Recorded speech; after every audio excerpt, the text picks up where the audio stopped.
Hello, everyone, and welcome back to another episode of Burn City D-backs Talk, hosted by Burn City Sports Diamondbacks reporters Michael McDermott and Jacob Hardin. So, Jacob, how are you doing today? Doing good. How about yourself? Doing all right. We got a lot to talk about today. We're going to talk about the Diamondbacks homestand against the Minnesota Twins in the Oakland A series. The team went 3-3, losing the Twins series, winning the A series. Talk about the next 13 games, which could make or break their season. They play 3 in LA, 3 in San Diego, then come back home for 4 against Atlanta and 3 against Toronto before the All-Star break. And then discuss All-Star candidates beyond Ketel Marte, and then finish off with deciding if the Diamondbacks are going to be buyers or sellers at the trade deadline. So, getting into the first topic, what did you think of the Diamondbacks play against the Twins and the A's? Yeah, I was a little disappointed. We talked about it last week, and I said my kind of goal was at least take one from the Twins and get that sweep of the A's to at least get out of there with a 4-2 record. They did what they, I guess, kind of needed to do with the Twins, but couldn't get the sweep of the A's. And it seemed like it was one of those things where the starting pitching, if it was working, the bullpen wasn't working. Nothing was in sync right there. All three of their losses came at a margin of 5 runs or greater. So, and you had the bullpen collapse against the A's, and it seemed like if they didn't get like a master class from they had those 2 starts from Fowler and Gallen. If they didn't get those starts, the offense wasn't heating up until later. So I was disappointed. It just seems like it was a big homestand because the Twins are a good team, but those A's are really the last team on the schedule that should be an easy sweep before the All-Star break. So those are just wins you got to pick up. And the offense just has been, it seems like if it's not Ketel Marte, sometimes you'll get a big hit from Christian Walker or Gurriel. But it seems like Marte is the only reliable piece of their offense at times. And especially that was evident in the A's series where they just couldn't get anything going. Alexander had a big hit against the A's on the other day. But yeah, overall, I was disappointed. There wasn't really anything that stood out. They didn't look dominant in any of those games. They kind of just looked like they were hanging in there. And it's kind of just how this whole season has been. It's been a coin flip. They'll win one, lose one, win one, lose one. So after all that, they're right back where they started. So, yeah, in my opinion, when you look at it, the Diamondbacks are still kind of treading water with their season, and that was evident. They got blasted pretty hard by the Twins. Every time they made a mistake, it went about 400 feet the other way. And the Twins, in my opinion, are a legitimate playoff team. Like, if they're not going to win their division, there's a good chance they still might host the wild card series in the AL, although I forgot that the AL East is pretty good. So the Twins at worst will be the 5 seed in the AL. When you look at Oakland, the Diamondbacks should have swept that series. They had an 8th inning lead in all 3 games. They took a lead into the 8th inning. Look at game 1, they had a 4-3 lead. The problem with that game was the bullpen had to throw 5 innings in that game, and coming off having to throw 12 innings the previous 2 games. So they had to throw 17 innings in a 3-game stretch because the starting pitching was not effective. And that does have a cumulative effect. And because of that, I think it affected their ability to maneuver through the first game of that A's series. Now, of course, they got a 6-inning masterclass from both Zach Gallen and Brandon Pfaadt in the final 2 games. To me, it comes down to them scoring early and then getting good starting pitching. And when they get those 2 things, everything kind of just falls into place. Would you agree or disagree on that? Yeah, 100%. I think when you have a start, Montgomery's start, it was deceiving through a lot of not really hard hit balls that just found gaps. But when your starting pitching is given up, I think he 8 runs in 2 innings, something like that. When you're having that kind of stat line, the offense doesn't have any. It's really tough to mount a comeback from there. So when you have Gallen on the mound, you can feel the confidence and the batters. They know that Gallen's going to go out there and give them 6-7 solid innings. It's going to be a quality start almost every time. So the offense feeds off that. They feel like they have room to work with, and they go hand in hand. Yeah, I think Brandon Pfaadt kind of also has a similar effect in regards to that. You feel like he's on his worst day going to give you 5 innings. And for the most part, he rolls through a game, and then sometimes I call it a glitch, where he'll lose a batter and then he'll make a mistake pitch, and it turns into a big inning. That's usually what happens. But that did not happen against Oakland. When it looked like the game was getting away, he always found a way to get a huge strikeout or weak contact, like nothing particularly hit hard. And when you look at the start, in his last 3 innings, he had runners in scoring position because of a little bit of sloppy defense. I think there were 2 misplays out, and I think Gino had that error on the ball hit down the line, and then Gurriel had a misplay in left field. It was kind of 50-50. We'd call it a miscommunication between him and Suarez. But the thing that I hadn't seen in a while is when adversity hits in that start, Fott usually gave up the big home run. But that didn't happen. In the 5th inning, he got that double play ball, ended up getting out of the first and second no-out jam after giving up a home run. In 2 batters. In the 6th inning, he got a strikeout and a foul out to first base. Those are the types of things you want to see out of him.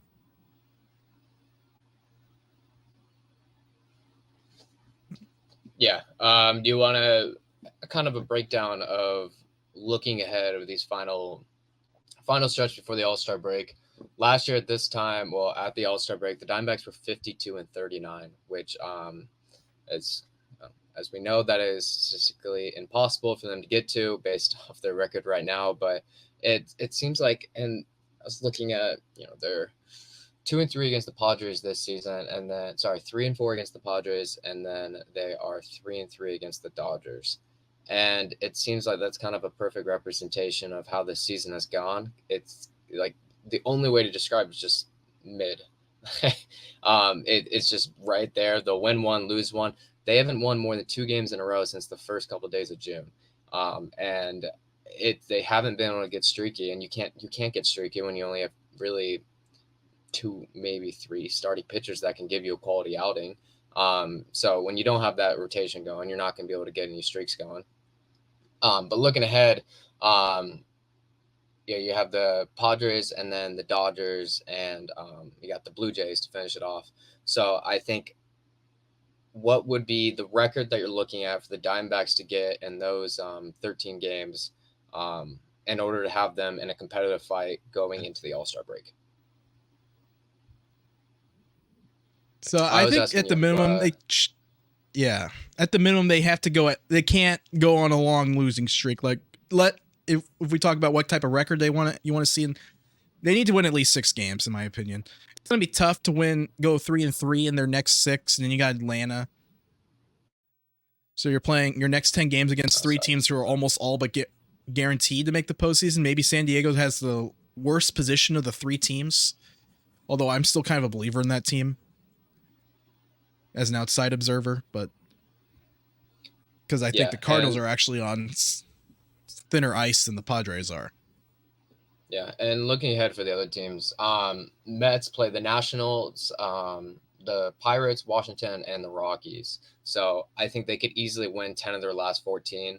And the Mets have one of the best records in June, best record in the National League in June. They're definitely on the rise, and the fans are starting to pour back in the stadium. So it's starting to get that groove again. And with that record to finish off the year, the Mets could easily gain a couple games in a wild card. As for the Padres and the Cardinals, while they've been really hot recently, Padres 8-2 over their last 10. Pretty tough schedule. They got, besides the Diamondbacks, they have Rangers, Mariners, and Braves. So while the Rangers aren't exactly the team they were last year, Mariners and Braves, two playoff teams. And then as for the Cardinals, they got Pittsburgh, Washington, Kansas City, and Chicago. So 4 wild card teams pretty much, including some divisional games, which are always, a coin flip. So when you have the Padres and Cardinals who are kind of looking at a little bit tougher schedules, the Mets are looking at a really easy schedule. And the Diamondbacks for them are kind of in the same boat as that Padres Cardinals crowd, only they're a couple games back. So like you said, 6 wins. The problem is that they keep going for these kind of 500 marks. Just got to get 500 through these series, like this homestand just now. But they're floating around this 500 mark, and that's just not going to be good enough. While those reinforcements are on the way, you need to get that kind of groove going before the All-Star break. So I think that series against the Braves is going to be big because they cannot afford a sweep there. And I think that's going to be something that you need to get 2 quality starts out of your arms, and if they can grab 2 or 3 out of the Braves, huge momentum shift right there before the All-Star break. Yeah, because you're looking at that Braves series. You're going to have Gallen and Fott pitch that series for sure. So there's your two most reliable starting pitchers. So it's going to come down to trying to think.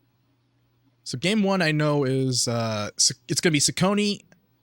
The only pitcher that won't be pitching that Braves series will be Montgomery, based on I think how it's going to line up.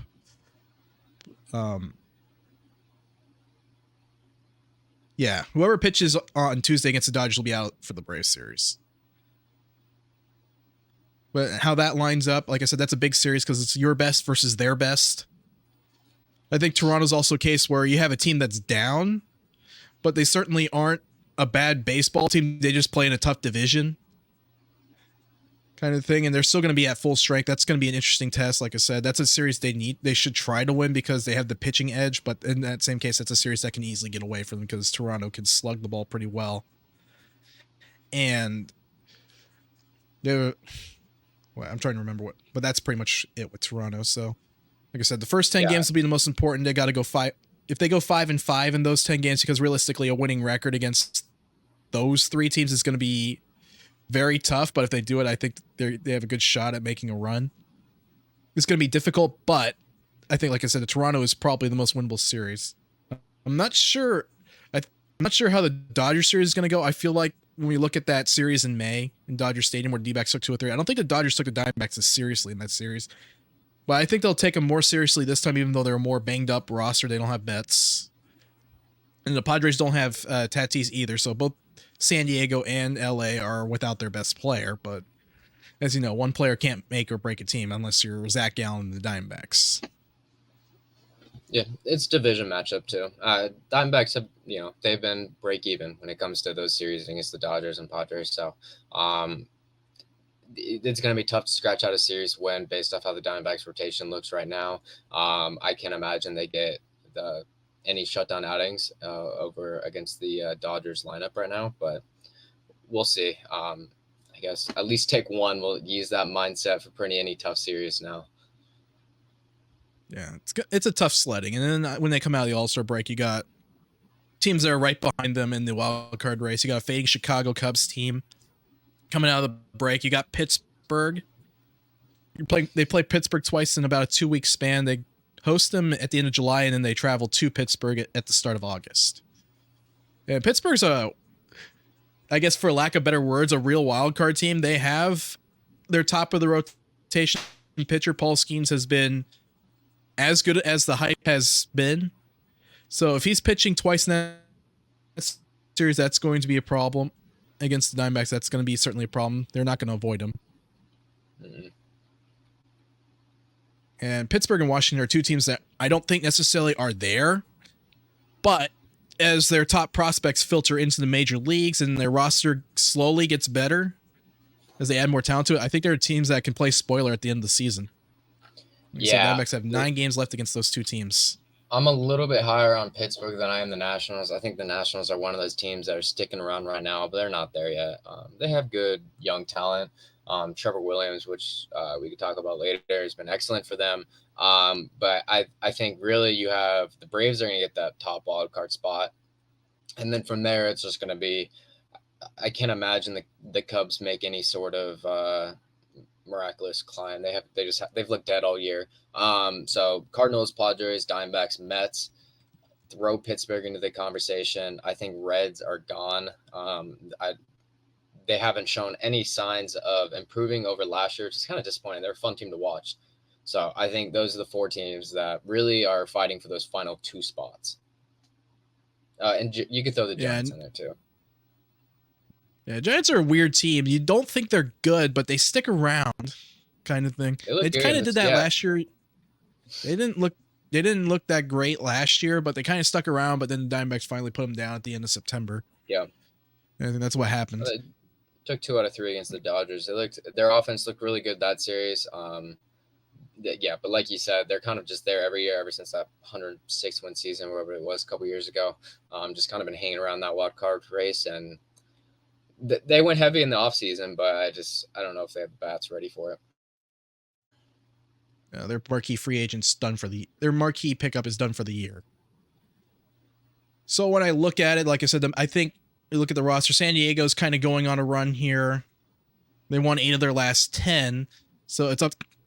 So I think that's going to be a harder series than the Dodgers trying to take 2 of 3 against San Diego. The Dodgers are kind of just, I think they're still kind of scrambling because a large chunk, they have some problems. Like I said, the shortstop they're down Mookie Betts. They don't really have any shortstop options that are that appealing. So they're going to have to go trade for one as the deadline comes along. San Diego is one of those teams that when they click, they have the ingredients to make a run, kind of like how the Diamondbacks did last year. They're only 2 years removed from an NLCS appearance, and they certainly have the horses to get back there. The Cardinals, to me, feel like a team that's used up their best run, but they're playing a division where there's no doormat. At least the Diamondbacks have the Rockies to count on for that. There's no doormat in the NL Central. Like I said, there's no bad. There are mediocre. There's a bunch of mediocre teams plus Milwaukee, but there's no bad team in that division. So interdivisional play is going to be a key tiebreaker because the Diamondbacks and the Cardinals have a 3-3 record against each other. So that's how it usually. First tiebreakers head to head. Diamondbacks have head to head against Cincinnati. I think they're currently ahead of San Francisco 4-3. And I'll have to check a look at the Cardinals interdivision record, but the Diamondbacks are 500 against every team in the division except the Rockies, which they're 5-2 against. So that's something to keep in mind.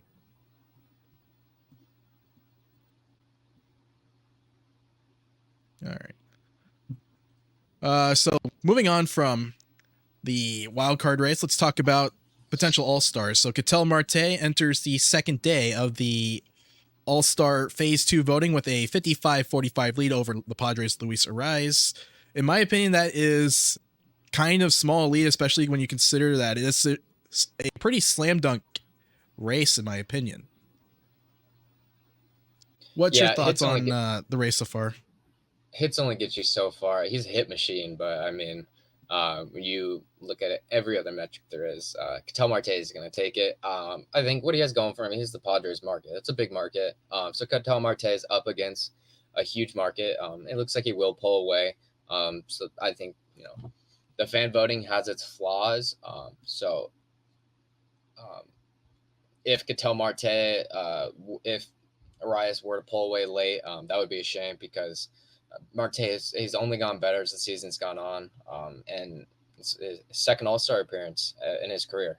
So he should have been one last year. He got injured early on, so there's definitely been more opportunities for him to make one. It's just this is definitely his season, coming off a breakout postseason last fall. He's carried that over, and he's been the brightest spark in their offense. As I mentioned before, I published an article earlier Monday about Christian Walker being the engine of the offense. If Walker's the engine, then Ketel Marte is the gasoline, the fuel.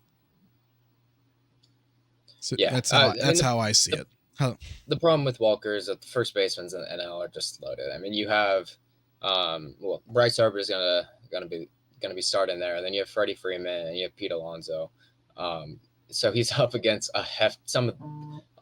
arguably 3 of the best players in the National League. So that it's really tough to compete against that. I do think he's had a great season for how old he is, and he's still hitting home runs at pretty much the same pace that he has in past seasons. He's on pace for around 30 home runs right now, and he's definitely been one of their brighter spots. But he's up against a really competitive first base group. Yeah, it'll depend on how MLB decides to replace Bryce Harper. Harper, over the weekend, suffered a hamstring injury. There's no indication how long he'll be out. I'll have to double check, but usually a hamstring injury is more than just a 2-week thing. So it might be a situation where Walker gets named as an injury replacement. It'll depend on the player ballots, in my opinion. You got Matt Olson also on there as well. And Olson's kind of having a down year, whereas Walker's just having his stereotypically solid, put up his typical numbers type season.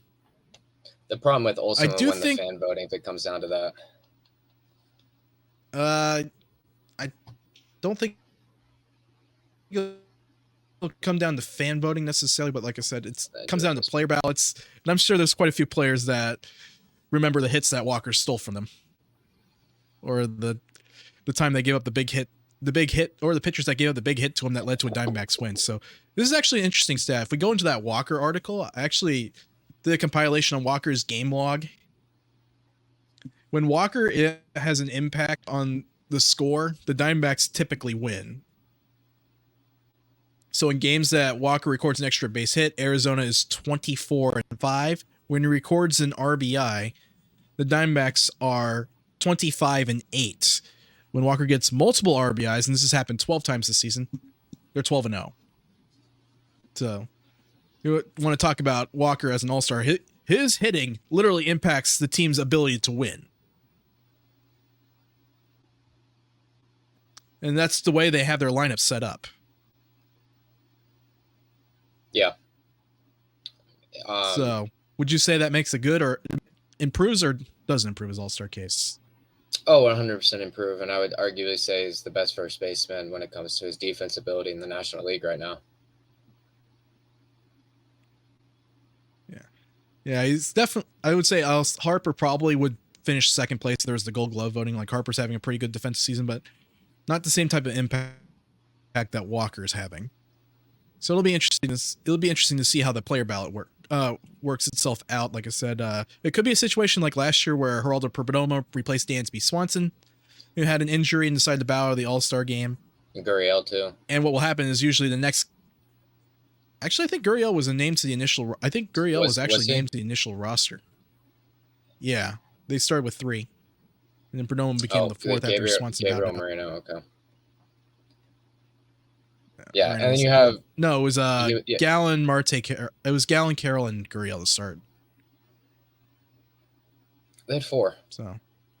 Oh, okay. Yeah. Yeah. Okay. Yeah. And then like Gallon's a tough one. I think that he deserves to. He started last year. He's pretty much posted the same stats. His ERA is back below sub-3. The only problem is he's only had 11 full starts. So when you have guys like Ranger Suarez and what they're doing this season, it's going to be incredibly tough for Gallon to get in there. I'm thinking I think his 12th was he got pulled out in the first inning. I might be wrong on that. Yeah, I guess if we don't count the Mets series where it was basically an inconsequent. You faced one batter, one pitch, and then give up a hit, and nothing happened that game. So if you look at like I said, Ranger Suarez, and then I don't necessarily think WAR is necessarily a great measure for excellence with pitchers when you're deciding all-star games, but then again, I just adjust the metric to remove the replacement runs. So he also got Chris Sale, Gavin Stone, Sonny Gray. Chris Sale's definitely getting in. Logan Webb will probably represent the Giants. And Tanner Scott is actually top 10 in WAR despite being a reliever. That's a pretty interesting thing. There's a lot of relievers in the top for WAR pitchers. It's a down year for starting pitching, in my opinion. Injury. I think it's injuries, but most of the top arms have been on the IL for a little bit of the season. So you got other pitchers to take in mind. You got Sonny Gray of the Cardinals. I think will get in. Zach Wheeler looks like the NL favorite for the Cy Young, and with Suarez, Ranger Suarez being his biggest competition right now.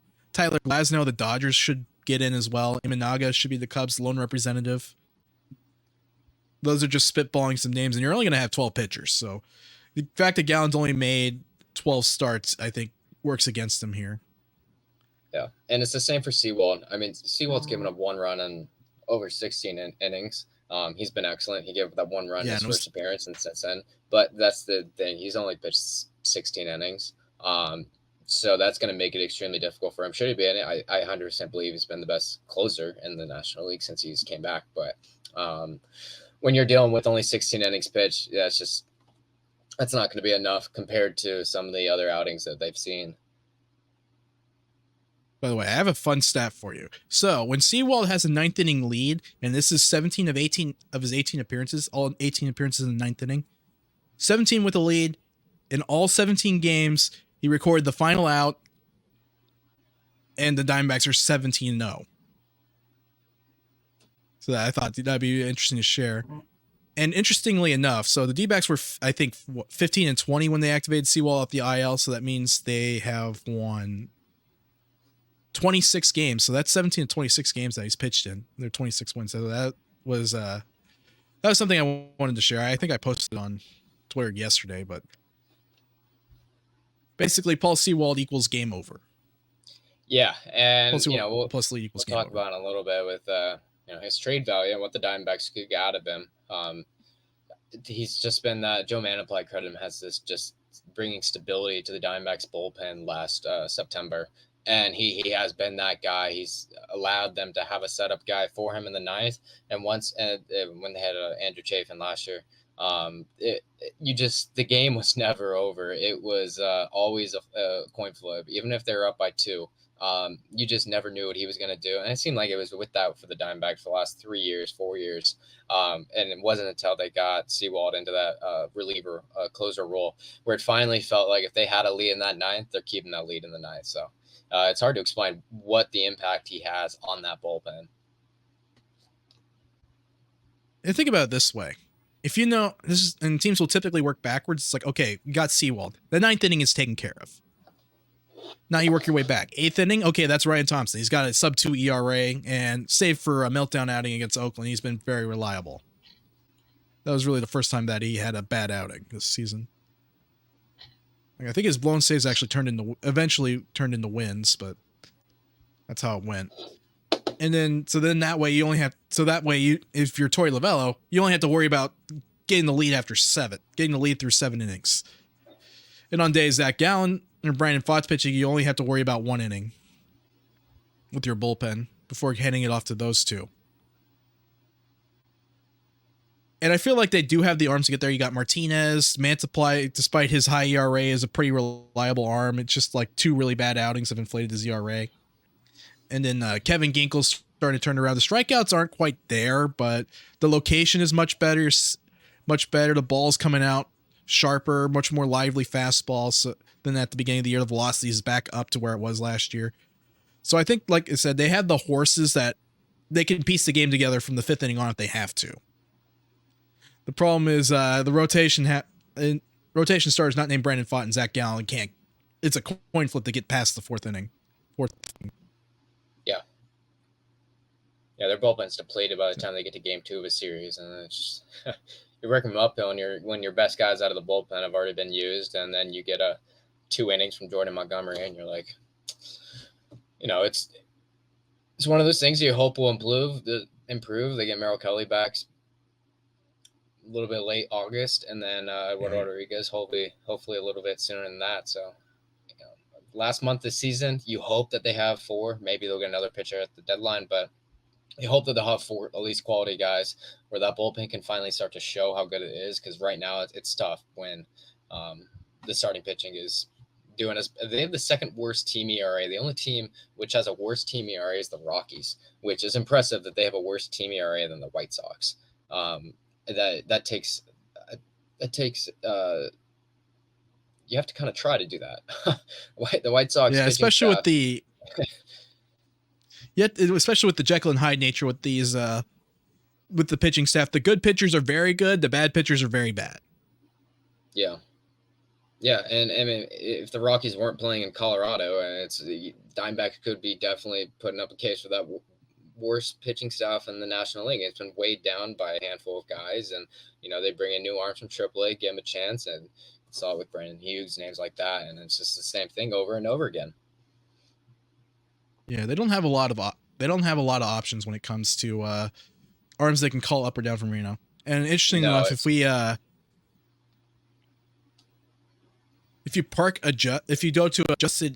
do adjusted numbers, so ERA plus on Baseball Reference, the Diamondbacks actually have the 3rd worst ERA plus at 88.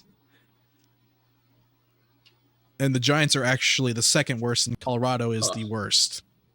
Well, that's the NLS really repping the best division in baseball. It's probably the best hitting division in baseball, so that's for sure. Yeah.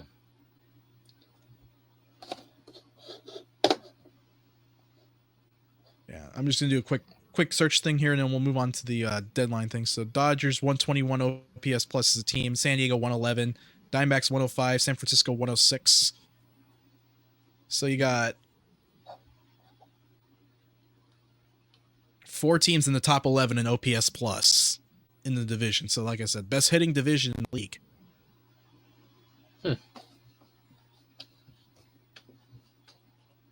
Offense is up in the division.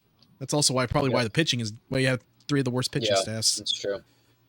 In baseball. It's a give and take. All right.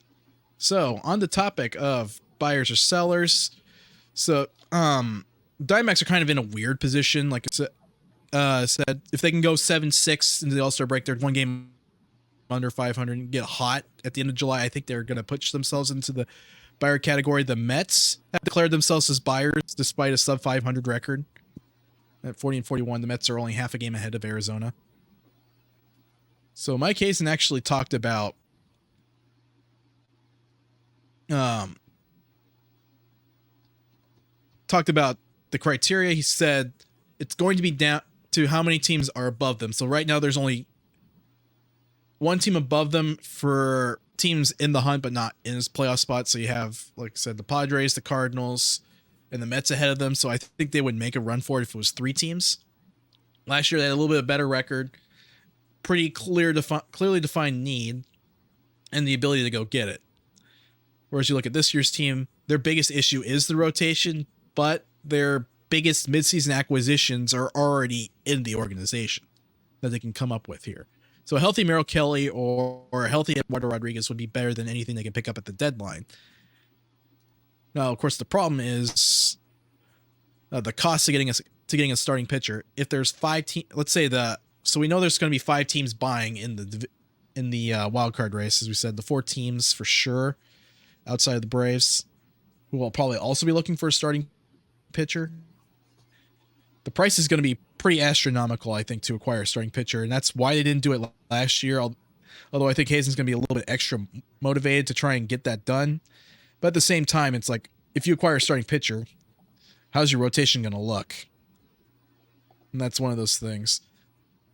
It'll come, and I think first he'll start with Eduardo Rodriguez and the MRI. Are you supposed to undergo this week? So July 6th, if it looks good, they're going to have him go back on a mound. If not, probably the end. If it doesn't look right, I think they may make a move at acquiring a starting pitcher. Although, like I said, their farm system is, while it's not necessarily a bad farm system, they just don't have the right type of prospect to trade necessarily that would headline it that they'd be willing to part with. Yeah, I think so. Go ahead. Yeah, I was gonna say you're looking at either Lawler or Tommy Troy plus for acquiring a controllable starter for a 1-year rental. I'm not sure how that's going to go down.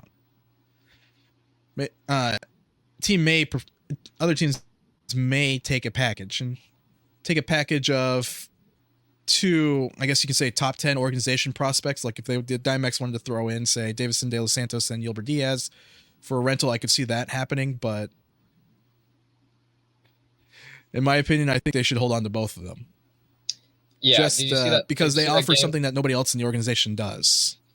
Did you see that game? No, I didn't. I saw I've seen the home runs. Oh my goodness. 8 RBIs. Yeah. Drove in all 8 of their runs. A grand slam, a 3-run home run, and a base hit driving Pavin Smith. I mean, I get it. He hasn't had a full season in the majors yet. In AAA, but the fact how quickly he's gone from single A to AAA and just raked, it's impressive. But yeah, like you were saying, I think a name that I kind of am leaning to the Diamondbacks are kind of thinking about getting rid of is Randall Grichuk. I think with Alek Thomas getting back, Randall's really had his trade value go up this season. He's getting up there in age, and he's hitting like 290 at the plate. But right now, the Diamondbacks' needs are not in the outfield. So I think that maybe he played with the Cardinals for 4 years, possible reunion there. But I think he's a name that would be easier for the Diamondbacks to get rid of, just based off of Diamondbacks going to their. be trading Grichuk unless they're selling. But with Thomas coming back, I think that you have Jake McCarthy backing up or them going back and forth in right field, and you also have Jock Peterson that makes if they really need him. So I don't understand what they're going to do in that outfield position once Thomas comes back. Yeah, I was going to say, I think you're going to see that Ethan Gurriel's playing time. Maybe they rest him a little bit more. Jake McCarthy can play all three outfield positions, maybe. So get fewer start. Although you don't not necessarily want to give fewer starts to Carroll and Gurriel, but that's how it's going to have to play because McCarthy to me has earned the right to play every day. Now, whether the D-backs agree with that or not is a different story. Yeah. And then, there's no reason to send him down to AAA because he's productive as a hitter. With Tucker Barnhart gone, and they're not necessarily going to trade Grichuk. I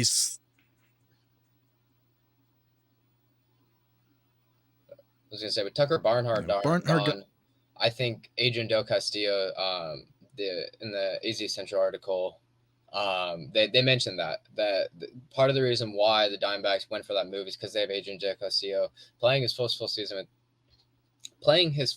season with the Aces, hitting .324 at the plate. He's not the best catcher in the world defensively, but he's been playing catcher routinely for the Aces, and he has a bat that can hit. So I think that is a name that could replace Jose Herrera and kind of serve as a almost DH kind of backup catcher to Gabriel Moreno, and they get him in there in August or so to get him for that. Get him some reps towards the end of the season, especially if they're running out of the playoff hunt. I do think that would be wise of them to get him in there so then he can go on next year. Yeah, the Diamondbacks are in a situation where they decide to become sellers, and there's too many teams they can to overcome, which I don't think will happen. Too many teams to overcome in the playoff race, so they'd have to really slip to happen. But if that were the case, they trade Walker, they trade Jock Peterson, they trade Paul Sewald, because they're not going to re-sign any of those guys in the offseason. Trade those three, then that opens up the door for Davison De Los Santos and Adrian Del Castillo to get semi-consistent at bats, where you can evaluate them, not worry about the outcome of your season. While they're still competing, you're not going to see those guys at the major league level. There's too much unpredictability. Christian Walker is already a borderline all-star caliber first baseman, and the Diamondbacks are looking for defense first with their backup catcher. That's why they went with Barnhart to start the year, and why they're willing to stick with Jose Herrera for now, instead of trying to figure out if Adrian Del Castillo can handle a major league pitching staff. Now, I do think Del Castillo will get a chance to make the team next year, because the DH spot will be probably opened up, and they can always carry three catchers because Del Castillo has some flexibility where you can use him as DH, you can use him as left-hand pinch hitter, or even in a situation where maybe you want to hit for Moreno against a tough right-hand pitcher where you get the matchup, you can pinch hit him there and then put him back behind the plate. Those kind of that kind of thing. When they had Dalton Varsho catching, kind of ideal, though, as the Diamondbacks learned, Dalton Varsho's a better outfielder than a catcher, so they stuck him back there. Yeah, and then a name so that's just how I see it. I mean, kind of throw Trevor Williams. He's doing good for the Nationals this year. He's 32 years old. He's an ASU kid. He got drafted back in 2013 out of ASU, but he's on the IL right now. 2.22 ERA. He's iffy because he had a 5.55 ERA last season. He's getting up there in age, and all of a sudden he's having this really good year. He's been out of the rotation since late May, but he'll be back soon. And I know you didn't want to name any specifics. That was just one name that I think just because he's an ASU kid, I would really like to see him make a move on him. I don't want him buying high, but with the Nationals, like I said earlier, I don't see them really being any competition in the wild card race. I think as the season progresses, within the next couple month or month and a half, they're going to really fall out of that before the trade deadline. So I guess over the next month, they're going to start falling out of that, become sellers at the deadline. I think they're going to have a couple arms available A couple of relievers I was still around that I've been interested. Tanner Scott with the Marlins, as you said earlier. Kenley Jansen with the Red Sox is kind of an interesting one that, if Diamondbacks were to be full on buyers. And then Kirby Yates with the Rangers, 37 years old. He's allowed 3 earned runs in 28.1 innings. I don't think Rangers are going to be buying. If anything, they're going to be selling at the deadline. They're like at this point, 9 games out of the wild card spot. And the AL, they don't really show any signs of turning around. Just recently went on a 6-game losing streak. I think the Rangers definitely have some names in that bullpen that could be worth glancing at. Yeah, Scott and Yates, to me, I don't necessarily have to worry about them pitching in a non-closer role necessarily, because you just use them as a high leverage guy. Use those two as high leverage guys because they can strike out guys. And then just looking at Trevor Williams' StatCast, there's a lot of solid, even though he gives up a loud contact in terms of exit velocity, he does a good job of avoiding loud air contact, and that's why he's pitching so well. Yeah, it's one of those random seasons where the Diamondbacks could acquire him, and then all of a sudden it just his luck runs out. I think it would be interesting to give him a chance. I don't think it's necessarily luck, because he's got an average ground ball rate, 64th percentile. If you look at his StatCast page, and even if you hit the ball 90 miles an hour, 90-mile-an-hour ground ball is probably going to be an out. Out 80% of the time. 6 innings, 1 run allowed against Houston. 5 innings shutout against Baltimore. 5 innings, 1 run against Seattle. 5.2 innings, 1 run against Atlanta. Those are some tough teams. Some really good outings. Yeah, if you have a guy that can give you 5 to 6 reliable innings, this is what this rotation needs right now. Yeah. If you get a guy that consistently gives you 5, 6 solid innings, you can win with that. The Diamondbacks have shown that they can win with that. Yeah, 100%. So, but I still think it would take a setback in Eduardo Rodriguez's case for the Diamondbacks to be suddenly interested in acquiring a starter. Now, of course, Trevor Williams is certainly not someone that's going to break the farm system to acquire. And I could see that playing out well, obviously. I just have Mike Leake 2.0. I'm just thinking that that's the downside to that. Yeah. We go back to the 2019 season. Leake, I think, actually posted a pretty decent ERA, but was exceptionally home run prone. Okay, so yeah, looking at here, his last season, the Diamondbacks had a 4.35 ERA and 10 starts. He averaged 6 innings a start, so he gave you length, but necessarily the quality innings weren't necessarily great. And there was a little bit of luck involved. That's the only thing I'm worried about, particularly. Like I said, if he can continue getting ground balls, I think Williams will still be a productive starter for the Diamondbacks if he's healthy. Like I said, there's a lot of moving parts with the rotation. About to start that rehab start, but it's been a while now. I think it was a forearm injury. Yeah. Oh, yeah. And especially with a forearm. If you got forearm issues, forearm elbow issues, that's always a red flag. So the medicals are going to be important when they discuss the trade. Yeah, he's been on the IL. He's technically on the 15-day IL right now with a strained flexor muscle in his right forearm. So that honestly, that could just make it one of those deals where they can get him really cheap right now. He's been shut down since early June, so I would have to imagine that he's nearing at least a rehab start. Yeah, if the D-backs think they can give him 8 to 9 reliable starts, not a bad idea to pull a trade. And when you shrink the rotation down, I think you can move him into a long relief role in the bullpen.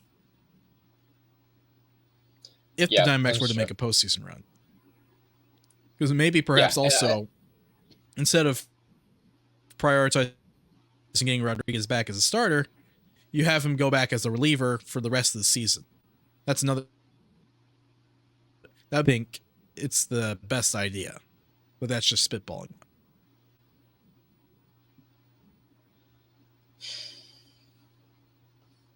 All right. So anything else we want to add here? No, I think we covered a little bit, just about all we wanted to. Alrighty, everyone. Thanks for watching. Like I said, you can check out Jacob and my articles out at burncitysports.com. Like I said, make sure to bookmark that page. We don't necessarily show up often in Google search results. You can make sure to like the Facebook page, Burn City Sports, as well as follow the Burn City Sports D-backs Talk account on X at Burn City D-backs. So once again, this is Mike McDermott. We're here with Jacob Hardin. And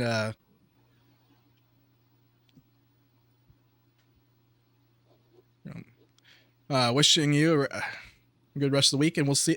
We'll be back next week to talk about the Diamondbacks and if there's any more further clarification on where they stand in the playoff race.